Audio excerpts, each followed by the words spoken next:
One day I'm gonna be everything I wanna be. I don't let it get the most of me. One day I'm gonna be free. I wanna be everything I'm gonna be. My future right in front of me.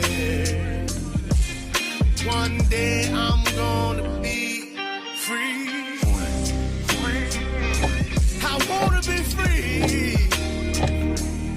Let me. From the depths of darkness, a voice emerges. A host with a fire burning in his soul. With a heart, steel, and a spirit unbroken.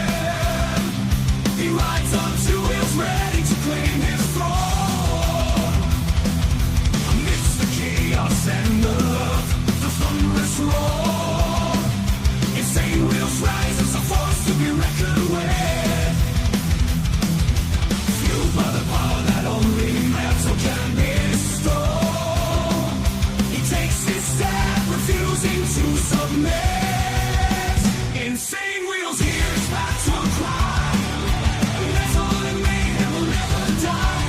Rituals report he paves his way. Oh, legend in the making, day by day.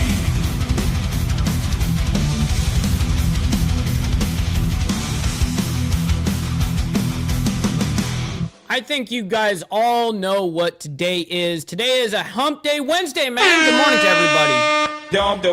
Shit, good to see everyone up in the building. Thank you guys for being here. You guys could have been anywhere else in the world, but you guys decided to be right here with me, man. So I can't thank you enough for that. Today we have some interesting news. Poland strikes down Russian drones, and then Israel-Qatar latest. We're going to be talking about that here in a little bit.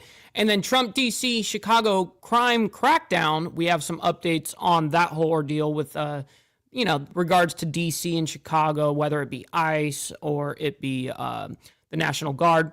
Nonetheless, we also have some interesting shit that happened back where I grew up. Not only did I grow up, but I also worked there in the port of Long Beach.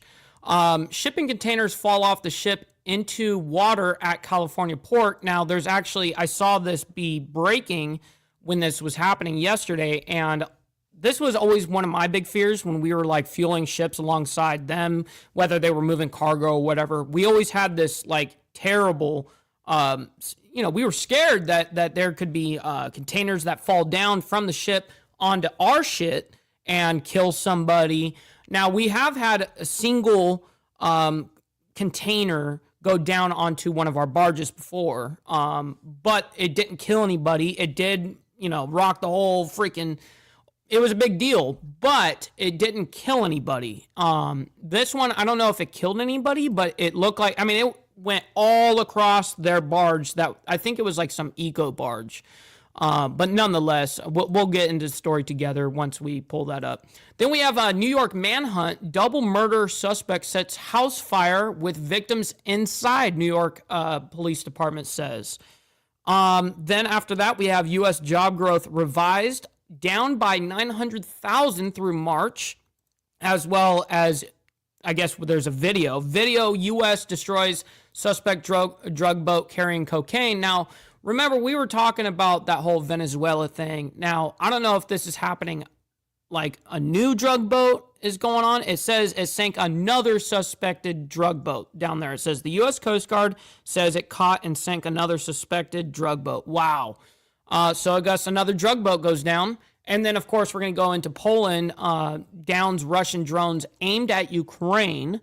And then the very last is block everything protests sweep France. And that's literally what the protest is called, is block everything. But this is all coming out fairly new. But before we get into the whole madness, man, make sure you guys come in and hit that like button. Helps out the show immensely, and it's free to do so. If you guys are brand new to the show, make sure you guys hit that subscribe button because it's also free. Now, this is the part that we're going to talk a little bit of money for a second. Please consider becoming a member, starting only at $2.99 a month. We're making sure we're not breaking the bank out there with anybody, but check it out. This is the way that we stay afloat and we stay in business, is by you guys becoming members, and also in combination of your guys' super chats and donations and stuff. But Primarily, it is the membership, man, that helps us do exactly what we do. So W to you guys becoming members and staying members. Little side note, follow my Instagram right here at BallValveTV, where I post everything behind the scenes and not only my life, but as well as the show, Millennial Food Time, breaking news, and it's a great way to get a hold of me. We also have a Discord link that Naomi will throw into the chat for you guys, but we also have it in, if you guys are watching this on the playback, we have it on the description box down below of every video. So make sure you guys tune into that, because that's where we all hang out. And then last but not least, every super chat, super sticker, gift, and membership signups, all of these things are going to be presented live and shouted out onto the show. But if you guys would like to skip that YouTube 30% brutal cut that they take from your hard-earned cash, we have these platforms right here that you guys can donate to, and I will call it out and shout it out onto the show right away. We've got our emails right up, so I'll see whatever comes through. Real quick, before we say hi to everyone, let's just get the PSA out of the way. Maybe you need to donate some freaking money. Donate. Maybe you need to donate some freaking money. Maybe you need to donate some freaking money. Donate. Maybe you need to donate some freaking money. Donate some freaking. Shit. I just had to. You guys gotta obey. We got Rabbit of Chaos in the building. Good morning to you. Great to see you on our hump day. We got Frank as well as Hardwire. Good morning to you guys. Naomi as well. Always thank you guys for hanging out with us. We got Prez as well as Stephanie. Great to see you. Hopefully you're doing well. We got 13, Brother 13 saying, good morning, Breakfast Club. Mr. Mike, halfway through this shit. Yes, sir. We are halfway through the week. We definitely are. Wolf, I'm saying, love the shirt, Mike. Yes, sir. Hey, my man knows some real music over here. I see you. We got Carney's Ride as well. Good morning to you. Motobomb, fantastic show this morning. Thank you for having me on your panel. It's always a great time being able to hang out with you guys. You guys are a great bunch of, your crew is fantastic. You've done a great job over there, Moto. And we got Brother Slim as well as, speaking of that whole mix of people, Brothers Sick Bastards in here as well. Let's see, we're scrolling down, we're catching up with chat here. All right, we're all caught up. So let's go ahead and get into the news segment. Shipping containers fall from ship into water at California port. Now that's what they title it, but I actually saw our pictures where the barge was some eco barge. What they essentially do is they put this big long hose to this barge, and it goes all the way up to an arm that goes above their stack, which is their exhaust, right? So all the way at the top, they put that stack on top of there, and they take all the, whether it be like the generator that's just randomly running, that has to run, or whatever the case is, all the emissions go into this like tube. But it's a really weird, interesting setup. I never did that kind of work. That's a whole different type of ordeal, but nonetheless, it's scary nonetheless, you know. All right. All right, welcome back in here to Live Now from Fox. I'm Andy Mack. Let's turn our attention out west into Los Angeles, I did or forget. more specifically the port of Long Beach, as dozens of shipping containers fell into the water like a lopsided Jenga tower. It was something we watched unfold earlier on, courtesy of Sky Fox, as nearly 67 shipping containers were in the... 67? I mean, it looked like, to me, it looked like a good 20, 30, or 40 of them. But holy shit, that's a lot. Water, and this was the moment that it all happened there in the ports of... Well, real quick, we got Motobomb coming in with the 5 spot saying donate some money. My man's making it rain out here, man. Thank you so much, Motobomb, for the donate some money. I tricked you. I made you obey. No, I'm just kidding. Thank you, Motobomb, for that kind donation to the channel. Look at this. This is crazy. Now, do you see this green arm right here? This green weird thing? This is not a part of the ship, okay? This is a barge that is down below where the barge is. The barge is right here, but it's toppled by all these containers. So anyways, the barge has this little thing, and it goes straight up in the air, and they extend it, and it's like a mechanical arm. And they put it right over the stack, and that's where all of the emissions go.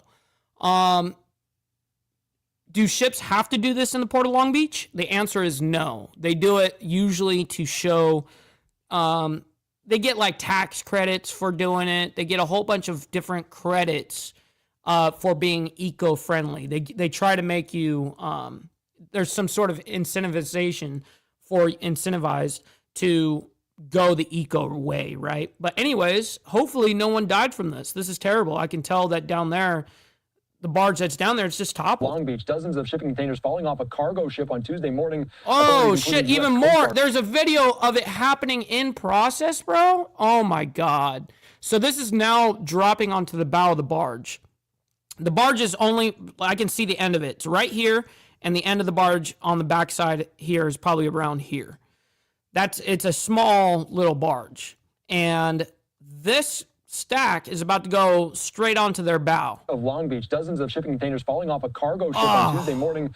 Authorities, including now, see that green thing moving now? This green stem, now it's moving. The U.S. Coast Guard, local because it's part of the barge. Responding to the scene around 9 a.m. Wow. Officials say at least 67 containers from the Mississippi vessel tumbled.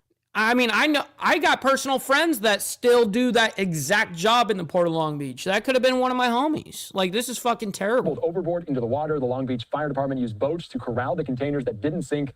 And of course, this is video and some security camera video of the moment in which this happened. And still some containers, I imagine. Oh my God. Hour, pretty perilous. I've never seen that many dump. I've seen one or two. A lot of times what happens is the longshoremen come over and they start doing the lashing of tying down essentially the first 3 levels of the containers. Okay, so they do these A, B, and C thing where they cross them and they kind of connect them and they lock them down to the bottom, right?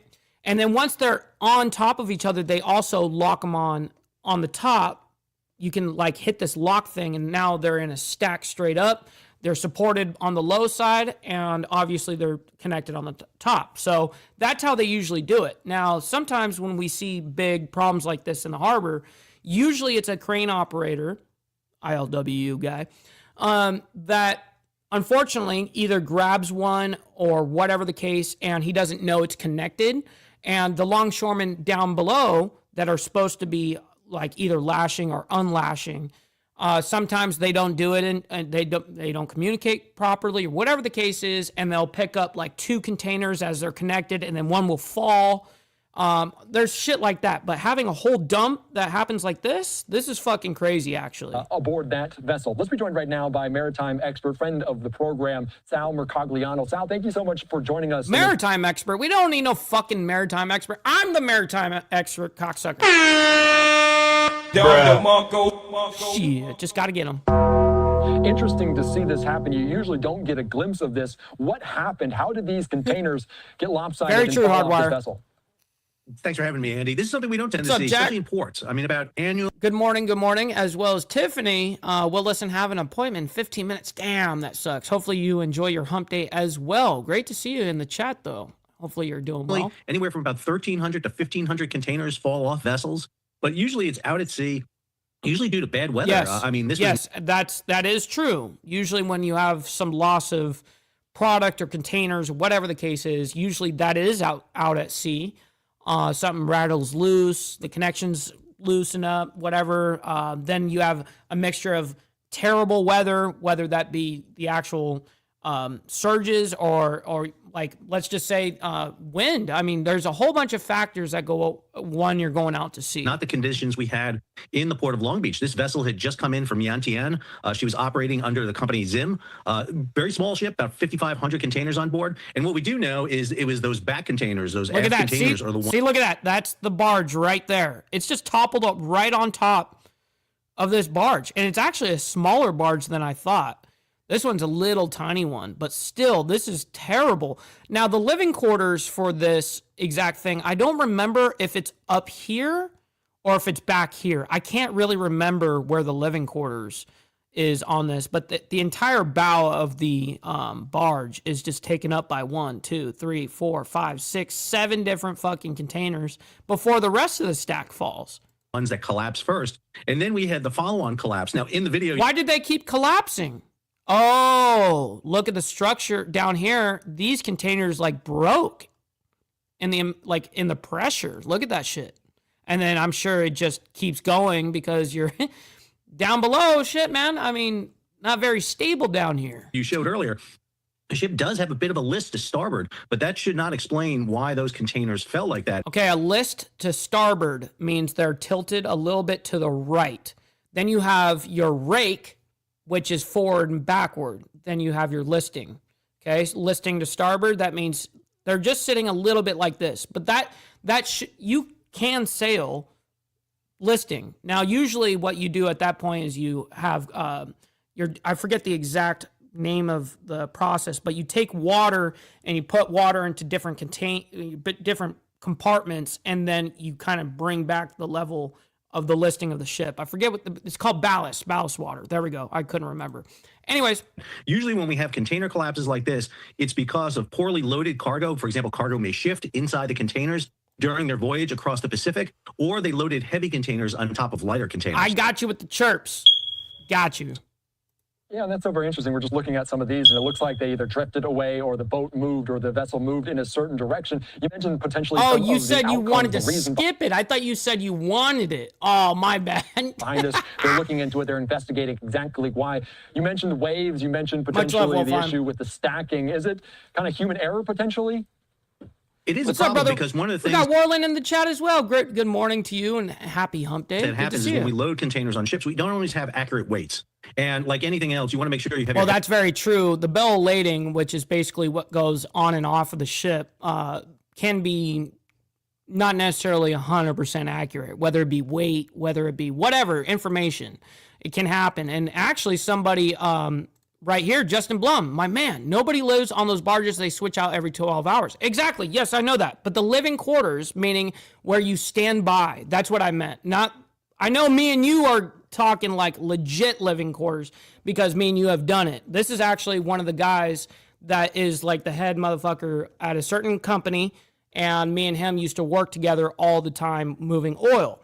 Nonetheless, what I was talking about is where that guy was sitting when that shit happened, because someone's on board there, and I meant by living quarters. Remember the Harley barges I used to be on, Justin? There was no living quarters, but we had an office area or whatever, and that's what I meant by that. But thank you for that, Justin. These containers on the bottom, Great to see you. Don't want to have anything up top. And the way they load these containers is they are connected by their corners. I got you. And then there's lashings on board that kind of hold the container stacks together. So imagine Lego blocks just stacked right on top of each other. They throw those lashings off when the ships come in. And so that ship had the lashings thrown off. They were ready to start cargo operations. Unfortunately, what we had was that movement. These containers go in the water, and I really want to compliment the Port of Long Beach, the Coast Guard. What's up, Mooch, over there in Canada? Great to see you. And he's about to commend the Port of Long Beach here, I'm sure, for their active and quick response to this. The fire department there did a great job in corralling these containers and making sure that they didn't sink, block the passage there. On top is the control room. Okay, so on the very, on top of those canister things, I don't even know what that collection of canister would be called. Did a really good job. We saw that second stack collapse on board the emissions barge. One of the things that California has implemented is a carbon capture off their vessels. So that vessel that was alongside was capturing that. Fortunately, nobody was injured. One of the big problems that they are going to have is that stack just forward of the bridge actually collapsed on both sides. So there's a large number of containers leaning up against one of those ship to shore. And that was his audio, by the way, not ours. Cranes. And so they're going to have to move that. Yeah, that is terrible. That is so very true. Sal, yeah, and then I think now, Justin, you can correct me if I'm wrong, but did they push those over into the Southeast Basin over there in the Port of Long Beach? Did they push them all over into the Southeast Basin over there by Sauce Brothers or whatever the case is? Real quick, Justin says, we went on board the barge at the dock about 8 months ago. It's a converted container. Gotcha. Yes, and actually, I've actually there was a barge named the Hannah 2801. I was the very first, that was my very first assigned barge. It was a piece of shit, dude. The fucking decks were about this thin because, there were certain areas that where you would walk and it would flex because of how fucking old it was and how many times it had rusted and chipped and all this bullshit. And my living quarters, not real living quarters, the office was a converted container as well. So interesting. We talked about this in some 67 shipping containers falling into the water. Make sure you guys hit the like button, man. It helps out the show immensely, and it's free to do so. And if you don't, get the business. You know what I mean? We got Robert Demita as well saying, yo, everyone, good morning to you, kind sir. Hopefully you're enjoying your hump day. Major vessel, the Mississippi vessel. How many containers potentially could this hold? Is it one of the bigger vessels out there? Can you give us any insight into that? Yeah, she's not one of the bigger ones. She's a little smaller, about 5,500 containers on board. So she probably had somewhere in the range of about 3,000, 4,000 Oh, that's sauce right there. That was sauce right there. That's the Southeast Basin. Already, I can tell you that's exactly where Sauce Brothers docks. Interesting. This is where they go supply the islands. About 5,500 containers on board. So she probably had somewhere in the range of about 3,000, 4,000 on board. She had just come from Southeast Asia, so she would have been fully loaded coming in. She was operating, got in that morning, would have started cargo operations. We know the ship-to-shore cranes were already working on that morning. Long Beach had 6 gangs scheduled for the vessel. So they were planning to work that. One of the things that's very unusual about LA and Long Beach is when ships come in, they tend to offload nearly all their cargo. So it works a couple of days in the... Yeah, it's fairly quick. It's definitely not a slow process. Port. This is obviously going to close down. There's going to have to be a big investigation into this. They're going to have to really identify what's in each of those containers, determine where those containers were on the ship.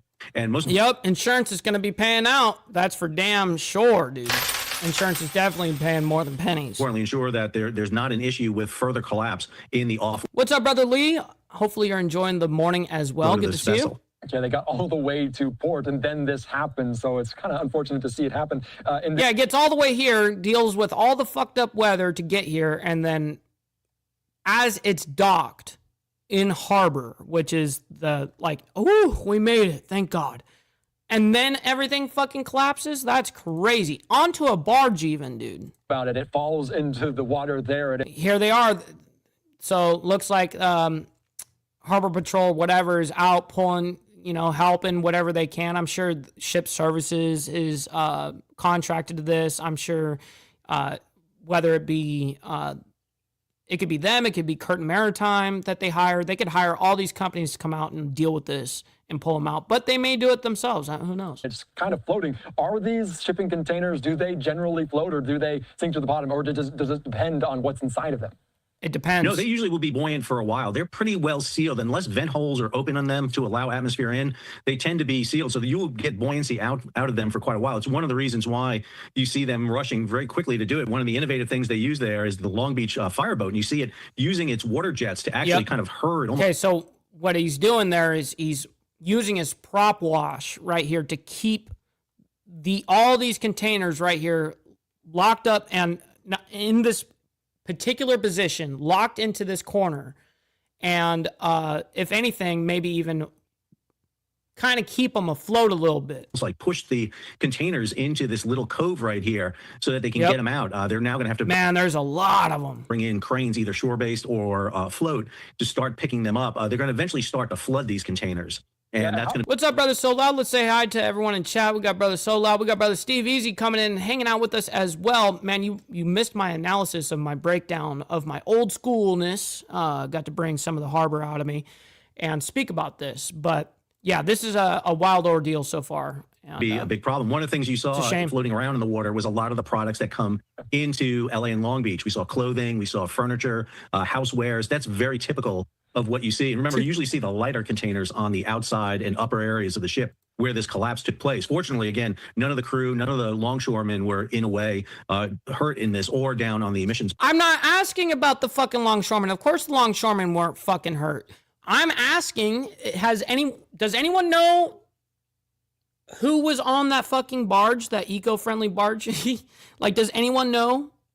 Like, we should be asking, like, how did that guy do down there? Because someone has to be down there to be on there. So it landed on him. Barge. Yeah, and obviously you see potentially some shoes there just floating about. How do they fish them out? You mentioned some of the cranes that have to come in, and I imagine they have to prepare in at least some way to ship containers out at the event that this does happen. Will they have to bring in cranes? How do they do that? Yeah, they're going to bring in salvage team into this and start doing that. So obviously you can't hook up to containers as you normally would. Plus, great to hear. Great to hear. Everyone is okay on the barge. Thank God. That's what I care about. Them, so that becomes a big salvage operation. Thank you for that. So I would envision either cranes from shore, but they may not have the reach, or a crane mounted on a barge, and they'll start kind of plucking them up out of the water at the time. Got to be a little bit careful about some hazardous materials, so they want to make sure that there's no contamination in the water. Pollution is always a big issue as these events take place. So they'll start having a salvage team. That'll be the responsibility of the ship.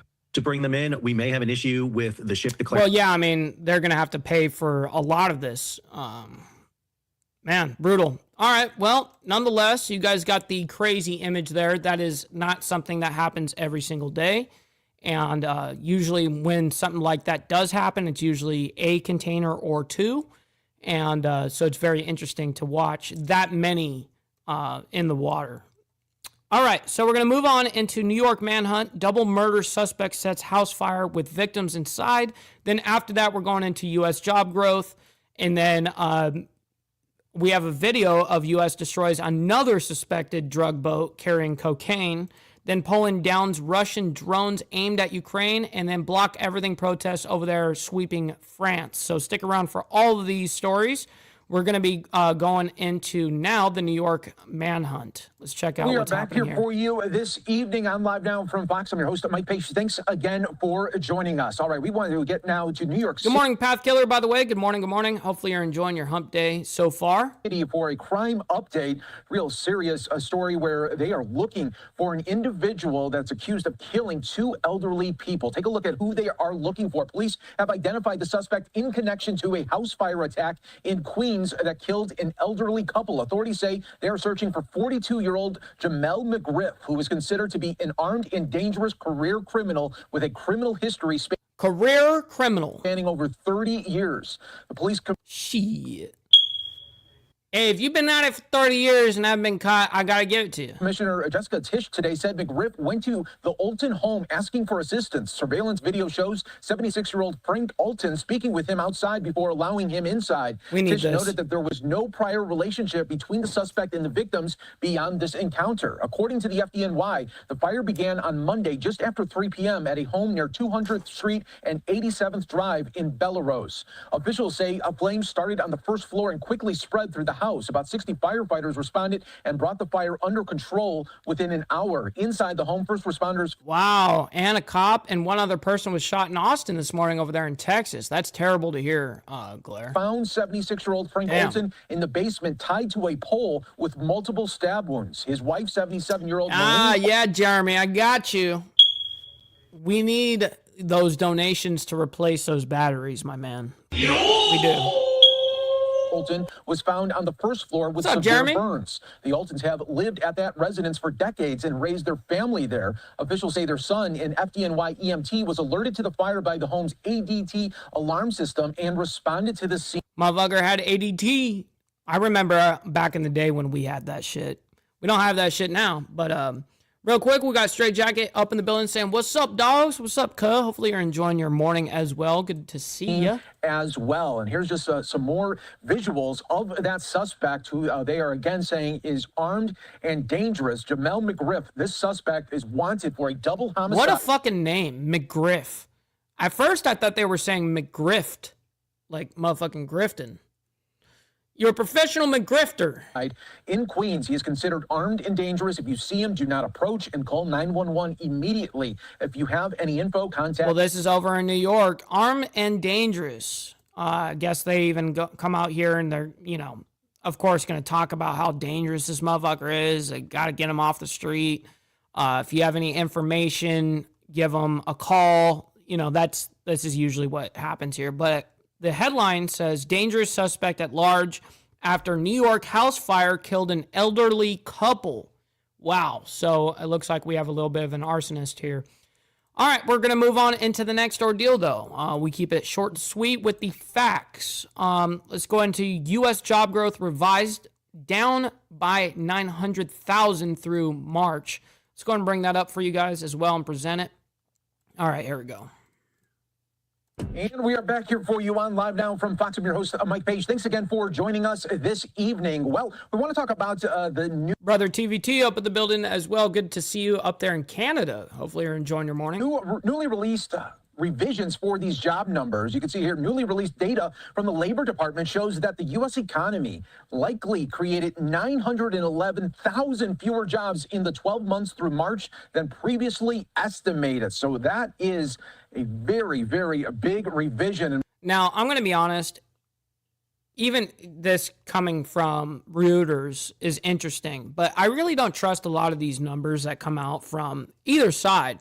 But it is interesting to show these numbers. Reuters put this out, so none of this is actually really surprising. We want to talk all about it, so let's get some more insight right here on Live Now from Fox. Please welcome my next guest, David Seaver. Why are you gay? Why are you gay?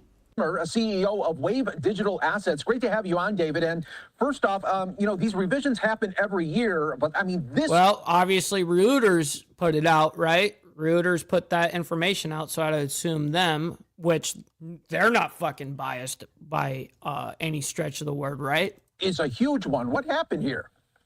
Yeah, the biggest challenge is the quality of data has gone way down. So the previous year's revisions was almost as big, like 830,000 or something.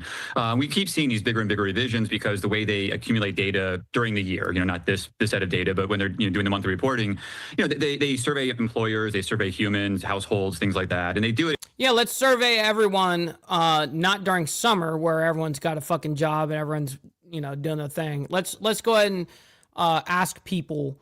And survey people when it's starting to go into fall, when it's starting to go into winter. Yeah, let's do that. In not so useful ways. They send letters. People don't open the mail very often anymore. So they're getting massively fewer responses in the last 5 or 6 years than they used to. And that's leading to just very bad data. So this is a huge revision. It means that the last 10 months of the Biden presidency saw more like 70,000 jobs being created per month instead of 150,000 jobs being created per month. It's very ominous for where we are in the current cycle. The most recent monthly reports, which again are very lumpy, very noisy as far as data goes, have also been very concerning and very low. So there's been a lot of calls for the Fed to act much quicker. Those calls are going to get a whole lot louder right now as far as bringing interest rates down, and it's probably way overdue. Yeah, I mean, this is something that President Biden was campaigning on, talking about these numbers that were created, and now it wasn't there at all. So looking at it, isn't there a better way? You would think with all the technology that we have, don't we have a better way of tracking this almost in... You would think, and we probably do. The answer is probably yes. In real time? But come on, you guys know that these people that are putting these things out, such as Reuters, they have an agenda. And they prefer to be able to go by agenda shit rather than actual factuals, right? That's what we do over here on Insane Wheels. We look for just the fact. I don't care about your feeling or what you think. I don't care about that. I care about what it is. What is the truth? We should. I mean, one of the big problems is it's all voluntary surveys. So, I'm an employer, run a decent-sized company. I think they send these to us. We probably respond to it, but a lot of companies just stop responding. And so the data has gotten worse and worse. One obvious solution would be to incentivize people to give proper responses, and they haven't really done that. Again, there absolutely must be ways to make this data better. This data is really, really critical. This is how we measure, the economy. The lifeblood of this country is employment. And having bad data, and we have clearly very bad data. I mean, the number's 1 in half. When you're off by half, you're bad, so it's really hard to make decisions. Man, and even then, straight, they still like me. And at any level, the Fed level, the presidency, this administration, if you don't have better data than this, and obviously the economy is $30 trillion, like finding a way to throw money at this kind of makes sense. Yeah, I mean, such huge numbers. And I mean, this impacts a lot. And it gives you kind of a look here of how the economy is doing. So going forward, when we get these numbers out, I mean, how much can you really trust them when they're out there? You can't. I mean, again, the numbers have, the revisions we've seen even the last 3 months of monthly data were, huge revisions, 250,000 person revisions and so forth. So the data is bad. I mean, they need to figure out a way to fix the data. The BLS, which manages this data, is also, I think, over a third of their positions are open. So not only is what they're saying, a third of this company's positions are, they're hiring at the moment, but a lot of these companies are receiving these quote unquote surveys and not doing them. And so you have less and less of these companies engaging, and it's going for their favor. Interesting. All right. Well, that's why that is what's happening right there. All right. Let's go into the new ordeal that happened 4 hours ago. I guess we have a video of the U.S. destroying another suspected drug boat carrying cocaine. Let's go and bring this up for you guys. This is not the same Venezuela thing where you heard about the 11 people that were killed in that boat, blah, blah, blah, that had fentanyl, had a whole bunch of shit that could kill 50 million people or something ridiculous. I don't know. That's what they were claiming. But nonetheless, let's go ahead and get into this. I guess there's another ordeal. Welcome back into Live Now from Fox, where we do have some breaking news to share with you on this Wednesday. Take a look at this post on X on your screen, courtesy of Fox News, saying, new. The U.S. Coast Guard intercepted and destroyed a drug boat during Operation Pacific Viper, seizing nearly 13,000 pounds of cocaine and detaining 13,000 pounds of cocaine and detaining 7 suspected smugglers. 13,000 pounds of cocaine. I don't know if I believe that. 7 suspected smugglers. Now, that video was released throughout social media and its platforms. We do have it here. Let's play it. Where do they get fucking the number? That number is absurd. Dude, that boat can't hold 13,000 pounds of nothing. Are you kidding me? It's a fucking skiff, yo.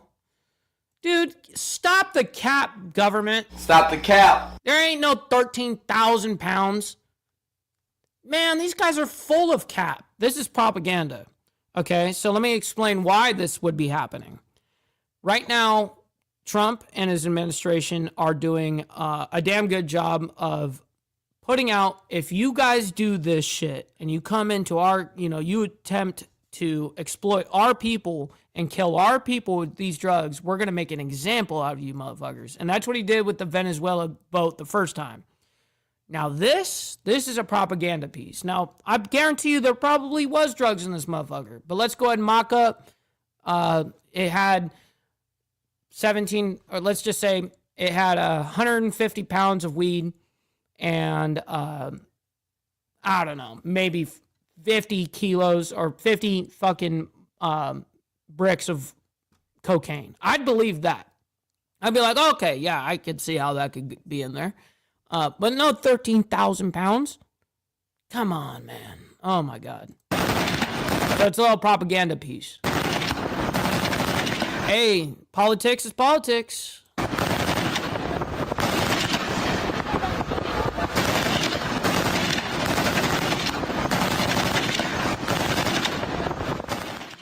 Right, so as you can see there, this is courtesy of the Department of Homeland Security through their official account. That's a very true fact, by the way. Steve says there is 2 kinds of drug dealers, those who use forklifts and those who don't. That's a fucking major fact, actually. On X.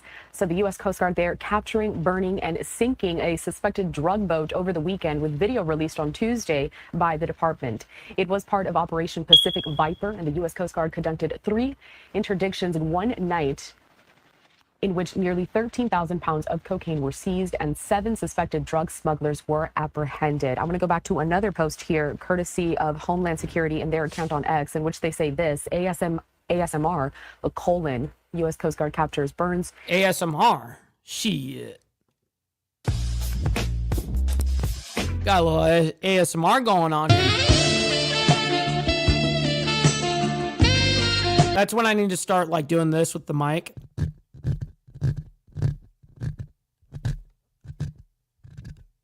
Bye to the Breakfast Club. Yeah, that was beautiful. And sinks a drug boat as part of their Operation Viper. And I want to continue Stop with some the cap. more of this I got you. courtesy of Fox News. Stop the cap. Which they also cite that last week the Coast Guard announced it had seized more than 40,000 pounds of cocaine in the eastern Pacific Ocean since Operation Pacific. Real quick, we got Frederick Frame in the building, as well as we got David as well, man. Good morning to you guys. Hopefully you guys are enjoying your morning. Pacific Viper was launched early last month, averaging more than 1,600 pounds interdicted per day. The sinking of this boat comes after a Marine strike on September 2nd hit a vessel in the southern Caribbean Sea while allegedly carrying members of the Venezuelan gang Tren de Aragua, smuggling narcotics headed for the U.S. This also comes as the U.S. military is bolstering its Navy presence near Venezuela as part of President Trump's efforts to stop drug trafficking from the Latin American country. I do just want to go back briefly to this video one more time. Man, that's just a propaganda piece. Come on. Take a look at this once again here on your screen. So you can see the moment when this suspected drug boat was intercepted there. This video courtesy of the Department of Homeland Security through their social media account on X, and also Fox News breaking the story. What's up, Charles? Good morning to you. Actually, it is a good morning to you, but it's like, what, 1:39 in the morning for you over there on a Thursday? Today. This all comes as President Trump and his administration continue to crack down on what they're saying the smuggling of drugs here to the U.S. from several of these Latin American countries. So we're going to keep monitoring this, see if we get any more information. But this happening over the weekend. Dude, look at that little tiny skiff. I own a tiny skiff. You couldn't put 13,000 pounds of anything into that boat. It wouldn't float. 13,000 pounds, bro. That's way heavier than the boat. That's a little tiny skiff. There ain't no 13,000 pounds. But I will tell you that I would believe that there might be 150 pounds of weed and there might be 50 bricks of cocaine right there. I can guarantee that that's probably true. But 13,000 pounds, it's just not feasible. All right, let's go into the next ordeal here with regards to Poland. Poland downs Russian drones aimed at Ukraine. So let me go ahead and present this to you guys. Let me go ahead and float this over. Bam. I do want to start, though, now with some breaking news. Take a look at this. We are getting this update out of Poland. However, the entire update is in Polish at the moment, but it does concern the fact that the... What's up, Miss Lotus? Good morning to you. Hopefully you're enjoying the morning as well over there in Florida. Country early on Wednesday said that multiple Russian drones entered and were shot down over its territory with help from NATO allies, describing the incident as, quote, an act of aggression carried out during a wave of Russian strikes on Ukraine. Several European leaders said they believed Russia was intentionally escalating the war, and NATO was discussing skinny girls only the incident in a meeting. It came 3 days after Russia's largest aerial attack on Ukraine since the war began, an attack that for the first time hit a key government building in Kyiv. We do have some social media posts here from Ukrainian President Volodymyr Zelensky responding to this entire incident. I'd like to bring them up here on your screen next. I'll read some of it for you now.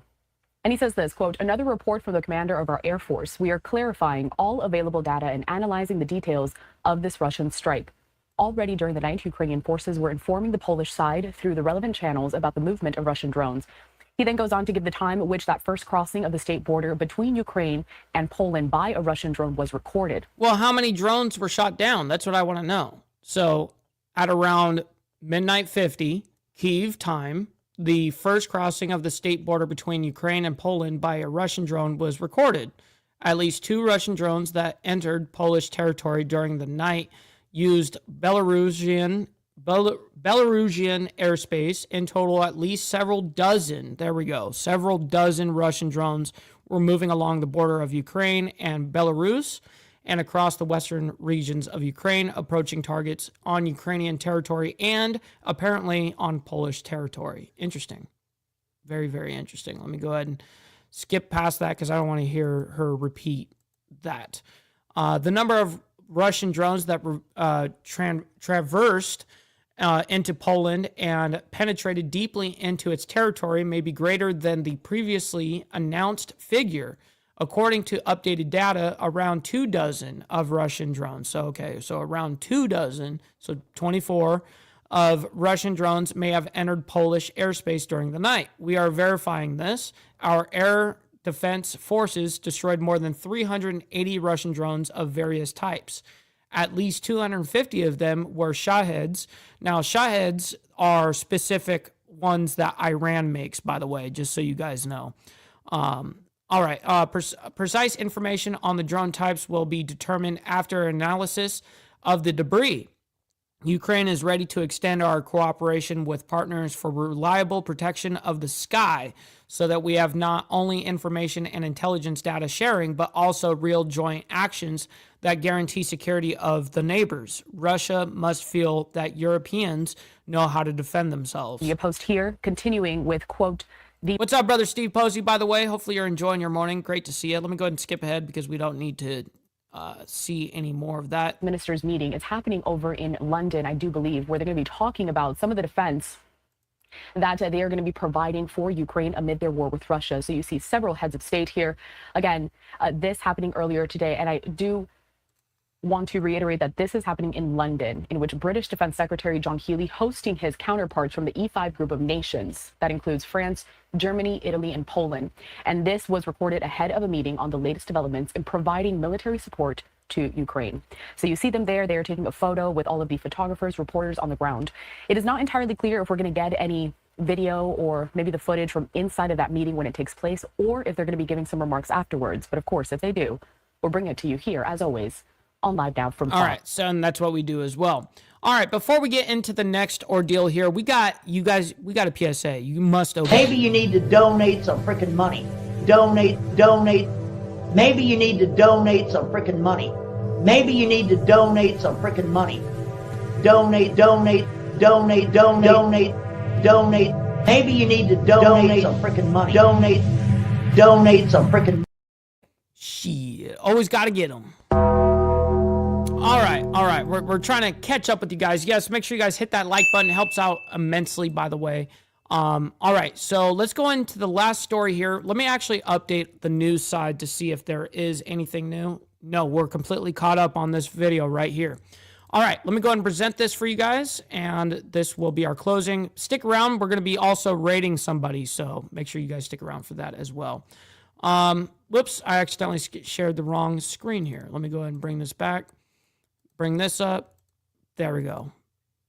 Okay, so block everything protest sweep France. Welcome back here on Live Now from Fox, and I did want to bring you this live image that we just have coming into our newsroom right here. We're working to get more information, but this is all related to the protests that are there in France over the government.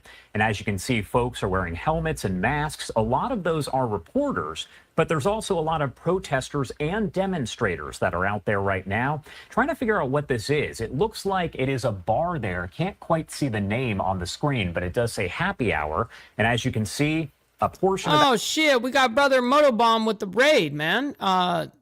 Is it Motobomb that just raided us? Who raided us? And real quick, we got Brother Straight Jacket also. Real quick, he sends in...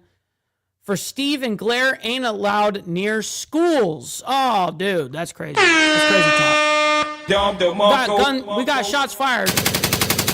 Shit. Real quick, we got Brother Sick Bastard saying he's got a jet. Much love and respect, kind sir. Thank you for hanging out with us, my man. We'll see you on the flip side. And I'm trying to see on my side, I can't see who's rated us. I want to double check and make sure, but I can't see it. Damn. Well, I think it's got to be Motobomb. No, I was reacting. You were rating. Wait. What? I still don't get it. But you guys let me know in the chat. That bar or a building nearby is up in flames at this point. We are going to keep an eye on this situation and bring you all of the details. Oh, I got it. Here is what we know so far, as we know that protesters have blocked roads, lit blazes, and were met with tear gas in Paris. Okay, I got you. I hear you. We just got a motherfucker. Who is it? Let me call this guy out real quick. I know it was like someone like I think it was Charles, but I'm looking. I'm scrolling. I want to see. Oh, it was fucking Straight Jacket, you dickhead. Elsewhere in France, as there's heaping pressure on the president, Emmanuel Macron, and making the new prime minister... Oh, yes, and that I'm going to be sending you guys off to a raid. Yes, okay, all right. I just want to make sure I'm not skipping anything. And real quick, holy shit, we got TVT up there in Canada sending in a nice special 5 spot saying, for the homie, come on, guys, dude wakes up early for y'all, provide some entertainment, donate some freaking money. Yo, thank you so much for that, kind sir, and making that shit rain like that. Oh, man. That's a big W, kind sir. Thank you for that. Thank you. And yeah, I knew it was Straight Jacket that confused the fuck out of me. Yeah, you dickhead. All right. Stay in office. Some would say a baptism of fire. The government... We got buildings on fire and shit over there in France. In Paris and elsewhere in France, as there's heaping pressure on the president, Emmanuel Macron, and making the new prime minister's first day in office, some would say a baptism of fire. No, it's all good. It's all good. Don't even apologize. It's my bad. The government's Interior Ministry announcing 250 arrests in the first hours of what was a planned day of nationwide demonstrations against Macron, budget cuts, and other complaints there in general. Oh, man, that totally sucks, Tiffany. Hopefully you enjoy the rest of your day after the doctor. You know what I mean? After your appointment. The government's Interior Ministry announcing those arrests, and although falling short of its self-declared intention to quote-unquote block everything, the protest movement that started on... No, dude, it helps a lot, dude. People don't even understand. Like, a dollar here, a dollar there. People are like, man, I'm sorry, that's all. I'm like, dude, you have no idea. Like, that shit fucking adds up fast, bro. And it's for real. So thank you for every donation, anything that you guys send in. It really does help out the show way more than people understand. So thank you guys. Over the summer caused widespread hotspots of disruption, defying an exceptional deployment of about 80,000 police who broke up barricades and made a lot of arrests. The Interior Minister said that a bus was set on fire in the western city there, and in the southwest, fire damage to electrical cables stopped train services on one line. Brother GEG, you know the deal. What's good, my man? And disrupted traffic on another. That's according to government transport authorities. Again, you're looking at a live image here coming in out of France. As you can see, what appears to be a building set on fire. Dozens of police officers are there as the protesters remain on the scene here. And this is part of a day of nationwide protests. So sadly, it's likely that we will see more buildings, vehicles, and things of that nature set on fire as the day continues. Brutal. We'll keep you updated here. Well, and that's also what we're going to do here. That's what we do every single day. Well, actually, not every single day. Monday through Friday on the news shit. And then we have one day to dick off and have a good time and have, members only with you guys. Let me make sure that we're completely caught up. We are. Okay, perfect.